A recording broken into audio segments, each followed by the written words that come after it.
అవు గాని మీరు రైలు బండిలా ప్రయాణం గడతనే ఉంటారు కదా నల్లా. నేనైతే మా అమ్మమ్మ ఊరి గోవాలంటే రైలే ఎక్కాలి. ఇంటర్సిటీ ఎక్కుతున్నలో నేను పొద్దుగాలనే ఇక రైలు అంటేనే పల్లి బఠానీలే, బిస్కెట్లే, నిమ్మ బిల్లలే అని ఒగలొత్తారు. ఇక ఆయన పోగానే సమోసాలే, గర్మాగరం సమోసాలే అని ఇంకో అన్న బుట్ట పట్టుకొని వస్తాడు. ఇక ఆయన పోయినాక వాటర్ బాటిల్లే, చల్లని వాటర్ బాటిల్లే అని ఈయనత్తాడు. ఇక నీళ్లు కొనుక్కొని తాగినాక పల్లె, ఏంచిన పల్లె, ఉడకబెట్టిన పల్లె అని ఇంకో వస్తాడు. ఇక వీళ్ళు వస్తూనే ఉంటారు, నేను కొనుక్కుంటూనే ఉంటా, తింటూనే ఉంటా. అటెనక టికెట్ కలెక్టర్ కూడా వస్తాడు. టికెట్ టికెట్ టికెట్ టికెట్ అని అనుకుంటా. ఇక టికెట్ లేని వాళ్ళ కాడ ఫైన్లు రాస్తాడు, పైసలు తీసుకుంటాడు.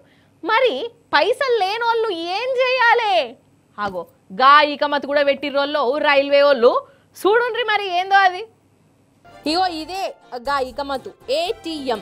ఈ ఏటీఎం చూసి ఇదేదో బజార్లనో లేకుంటే ఊరి సెంటర్లనో అని అనుకోగల. కాదు కాదు, మంచిగా చూడుర్రి.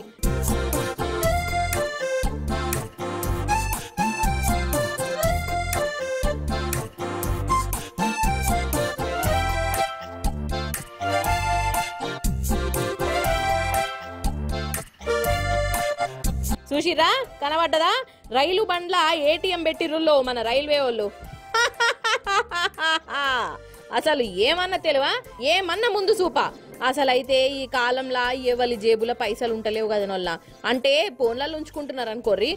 అంటే ఫోన్ పే, గూగుల్ పే అని అనుకుంటా స్కానింగులు చేసుకుంటాన్రు. ఏటీఎంల అవసరమే ఎక్కువ అత్తలేదు. ఇక స్కానర్ల జమానాల మన రైల్వే వాళ్ళు చాలా గొప్పగా ఆలోచించి ఇగో ఇట్లా రైళ్లనే ఏటీఎం మిషన్ పెట్టిర్రు అన్నట్టు. అగర్ సే టికెట్ కలెక్టర్ అత్తే టికెట్ లేనోళ్ళ కాడ పైసలు కట్టు, పైసలు ఇయ్యి అని అంటే నా కాడ పైసలు లేవు సారు, బ్యాంకులున్నాయి అని అంటారు కదా కొందరు. అగో అసుంటోళ్ళు అప్పటికప్పుడే ఏటీఎం మిషన్లకు వెళ్ళి పైసలు తీసి టికెట్ కలెక్టర్ చేతిలో పెట్టాలి కావచ్చు. మొత్తానికి దేశంలోనే ఫస్ట్ సారి బొంబాయి నుంచి మన్మాడ్కు పోయే పంచవటి రైలు బండ్ల ఏటీఎం మిషన్ పెట్టిర్రు. ఇక రాను కడమ రైళ్లలో కూడా పెడతారట. అంత బరాబరే ఉన్నది కానీ అసలు రైలు బండ్ల దొంగతనాలు బాగా జరుగుతాయని అంటారు. గొలుసు దొంగలు, పైసల దొంగలు వచ్చి బెదరగొట్టి మూట ముల్లే సదురుకొని పోతుంటారు. ఇక ఇప్పుడు అదే రైలు బండ్ల ఏటీఎం మిషన్ కూడా పెట్టే. ఇక ఇంకేందిగా, దొంగలు పండగ చేసుకుంటారు కావచ్చు, వాళ్ళను వీళ్ళను బెదరగొట్టేందుకు. సప్పుడేక మిషన్ ఎత్తుకపోతే ఒక శితమైతుంది కదా అని. అంతేనా దొంగలు?